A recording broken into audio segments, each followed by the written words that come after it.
Estas são as únicas imagens em movimento de Antônio Benetazo.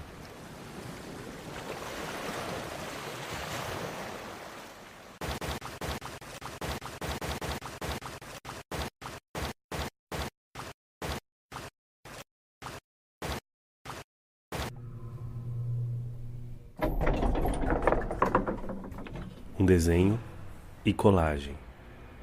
Esta é sua última obra. Benetazo morreu sem finalizá-la. É a cara da tragédia, o que ficou interrompido. A construção que nunca se fechou, nunca se concluiu.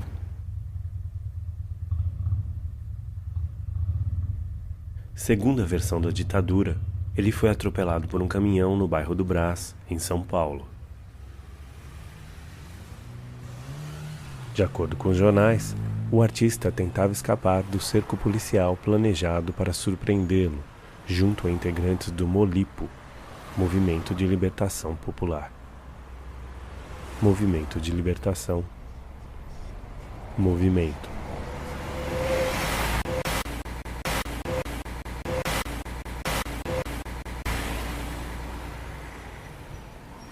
O movimento no cinema é gerado por uma justaposição de imagens estáticas dispostas numa certa velocidade, uma após a outra.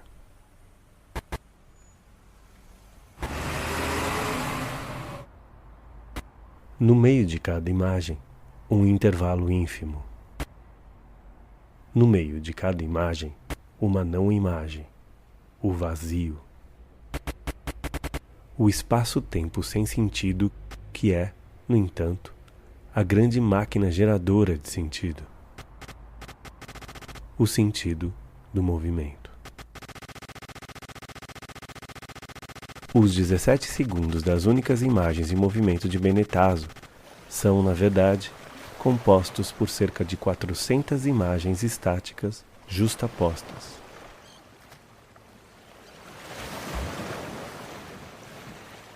Na época, a morte de Benetazo à rua João Boemer, altura do número 100, foi narrada pelos jornais como um atropelamento durante uma fuga. Não foi bem assim. A foto que aparecia no jornal, que teve a declaração de que o Benê tinha sido atropelado, não coincidia com a foto, não era a foto dele. E aí tinha o nome, e aí o papai achava que assim, então deve estar vendo algum engano, alguma coisa está errada. O artista foi preso por agentes do regime militar na Vila Carrão.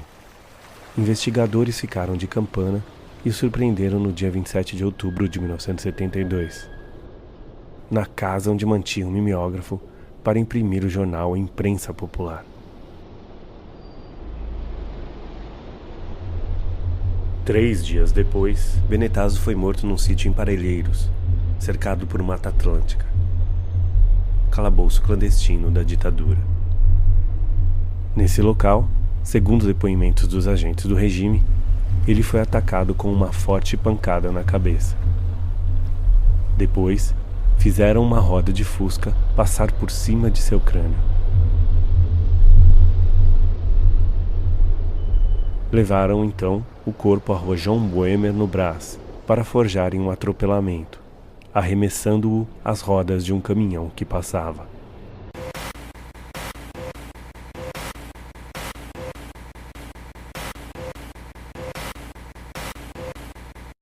Mas não foi bem assim.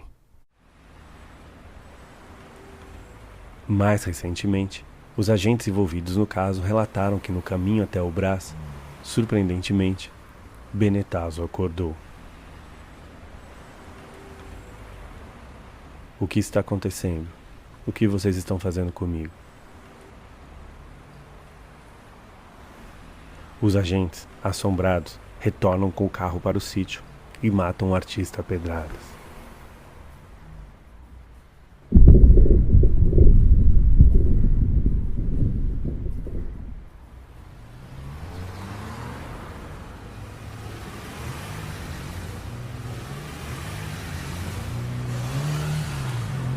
Encaminham-se então para o Brás definitivamente e arremessam o corpo embaixo de um caminhão.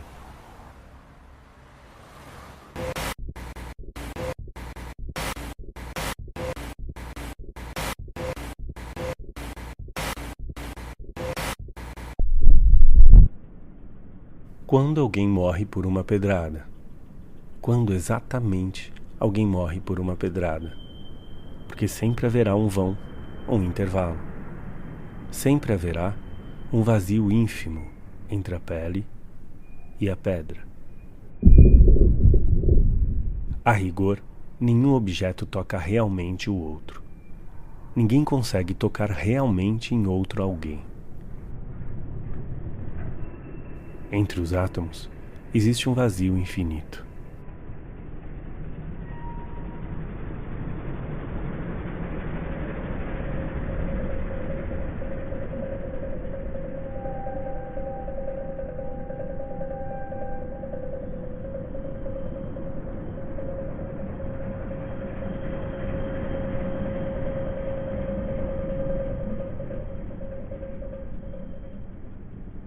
O que eu sinto ao tocar esta pedra é a força de repulsão entre os elétrons dos átomos de minha mão e os da pedra. Não fosse essa força de repulsão, as moléculas de minha mão se misturariam às da pedra, por entre esse enorme espaço vazio entre os átomos.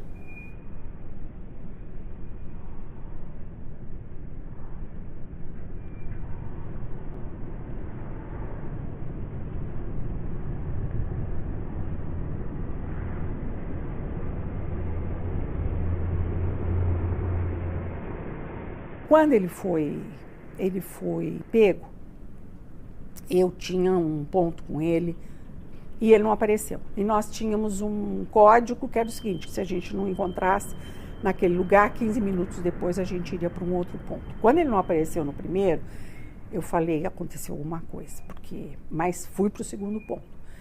E realmente ele não apareceu.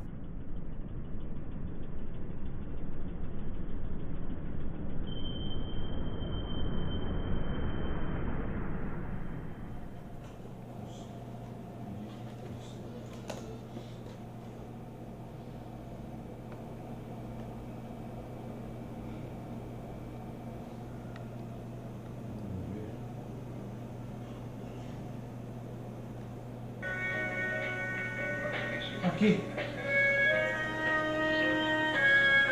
Ele aparece mais de uma vez, olha.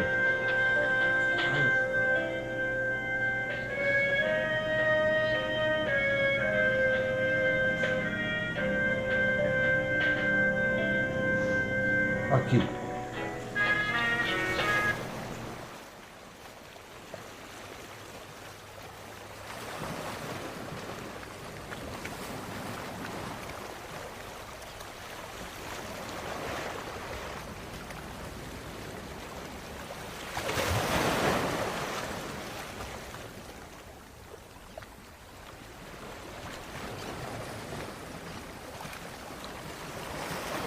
Se os átomos não se tocam, quando um artista morre?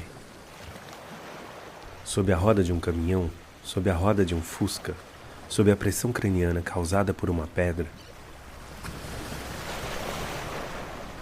sob a decisão de regressar do treinamento de guerrilha em Cuba, num período em que o regime militar pretendia dizimar todos os militantes contrários ao governo,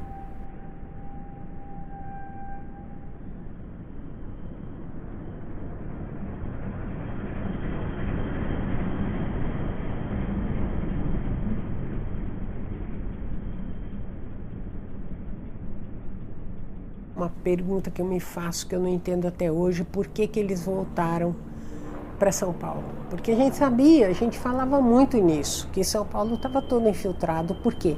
Porque os nossos contatos eram a USP, todo mundo era da USP. Então, era fácil infiltrar. Por que eles... Eu não voltei para São Paulo, eu estou viva. Entendeu? Por que eles voltaram para São Paulo, eu não sei.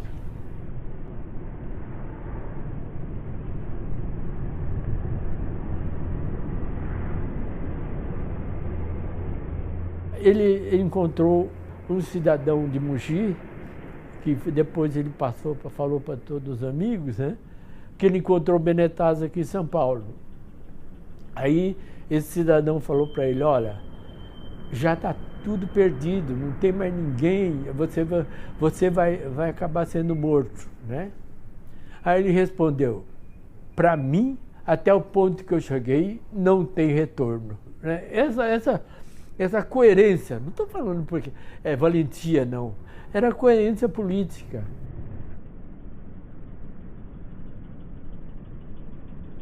Essa coerência exigia a todo instante uma escolha entre a continuidade da produção artística e a luta armada. Caminhos bifurcados que impuseram às obras duas datas. Uma, a data de sua realização, e outra, a da sua partida a Cuba, quando doou aos amigos e parentes as suas peças, espalhando-se pelas casas e pela memória de quem amava.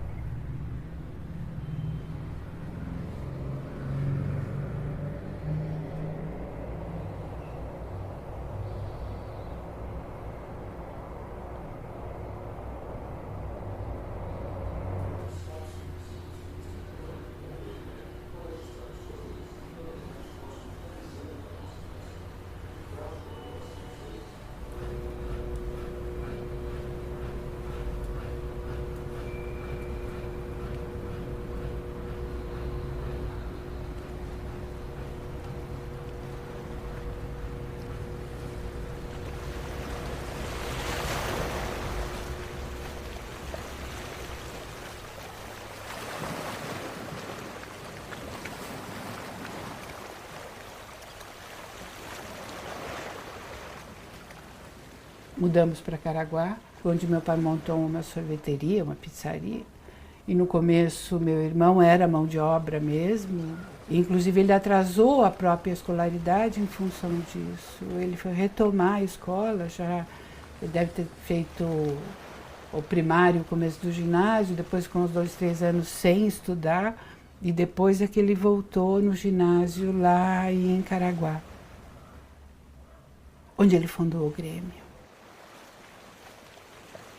Eu não sei como é que meu pai chegou em Caraguatatuba, mas eu acho que foi um acaso. Eles estavam na Dutra, entendeu? Eles caíram na praia.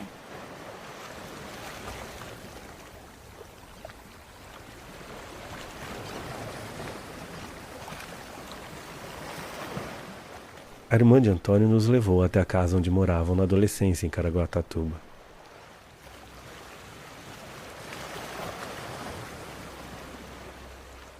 Ela mesma ficou na dúvida se era mesmo essa casa. A paisagem havia mudado, mas a distância da esquina parecia ser a mesma. Tinha que ser aquela. No entanto, na vinheta da fachada, a estrela decorativa que havia nas fotos havia sumido.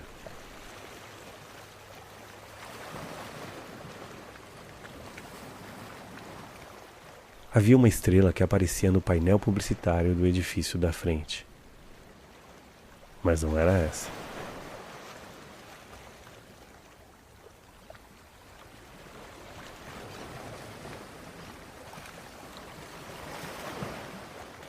Coincidentemente, no dia dessa filmagem em Caraguatatuba, a NASA divulgava que o telescópio Hubble teria observado uma estrela supernova, simultaneamente, em 4 imagens diferentes. Embora vistas ao mesmo tempo, cada uma dessas 4 imagens correspondia a um período diferente de sua explosão. Imagens do mesmo fenômeno devem ter chegado outras vezes à Terra em 1964 e 1995, atrasos e diferenças de tempo causados pelos efeitos diversos da gravidade na luz em sua viagem até aqui.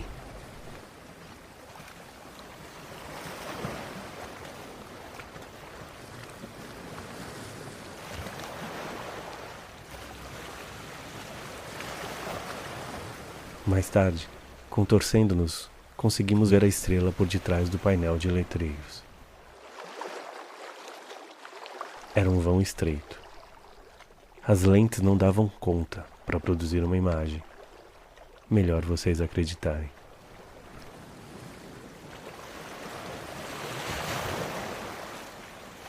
Esse quadro que ele me deu, que é a história de um amor moderninho, foi um fim de semana nosso aqui. E numa danceteriazinha, numa botezinha que tinha em Caraguatatuba, que se chamava Crazy Dog, tinha uma menina linda, maravilhosa, sabe? Nossa, dançava muito gostoso, né? Era um sonho de consumo, né? Vamos dizer assim. E chegou, parecia um carinha, tinha um circo na cidade, né? Parecia um carinha, né? Com uma camisa de cetim, né? Com uma gola toda, né, bufante, aquele negócio todo. E dançava também, né? A menina se encantou, e aí a menina levou a menina, e o carinha levou a menina embora. Nós ficamos revoltados com isso, que negócio, cara de circo, sabe? Mas era, aconteceu. Então, quando eu vi ele desenhando, né? Eu falei, o que você está desenhando? Ele falou, estou desenhando a historinha da menininha lá, né? Lá do Crazy Dog.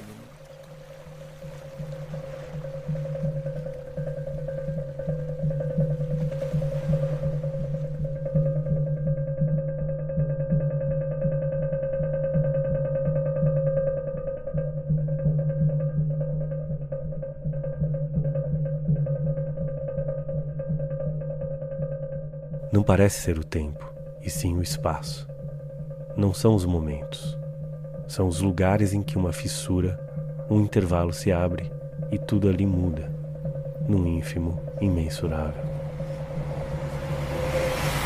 Embaixo de um caminhão, na roda de um fusca, no abismo entre a pele e a pedra, no solo cubano do qual decide voltar, no espaço de uma tela que os bolores empossam.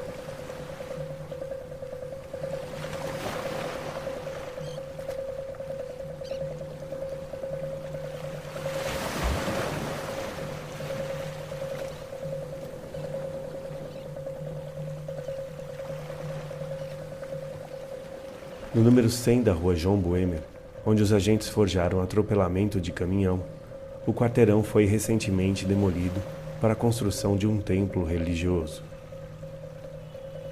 Antes, repleta de lojas de tecidos, essa paisagem ali se ficcionalizava uma vez mais.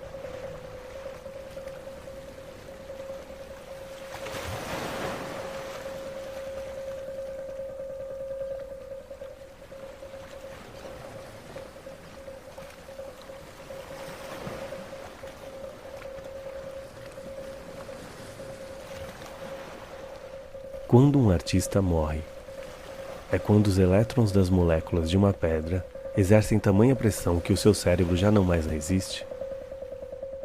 É quando decide voltar de Cuba? Ou quando ele é apagado da história da linguagem e descrito nos livros como militante e artista, mas suas obras restam ainda escondidas desde o dia em que ele as espalhou?